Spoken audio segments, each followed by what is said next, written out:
I think I wanted to be a nurse. I lived in the country as a child, and so I was always healing some animal or doing something like that.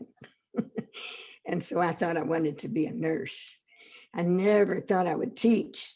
But the Sisters of St. Mary, at least in the United States, taught school. In the missions, there were, nurses and lots of work like that, but I didn't know much about that at all. So I thought I wanted to be a nurse. So I shopped around to different religious communities. And then finally, I thought, I don't really think it's being a nurse. I just like what the sisters do, the Sisters of St. Mary, this group, this particular group, because I'd known them since I was 5 years old. And they were so good because I lived way out in the country, about 15 miles from the school in Dallas. And we didn't have very much money at all. So when my mother started to register me, she asked about the tuition and they said it was $10 a month.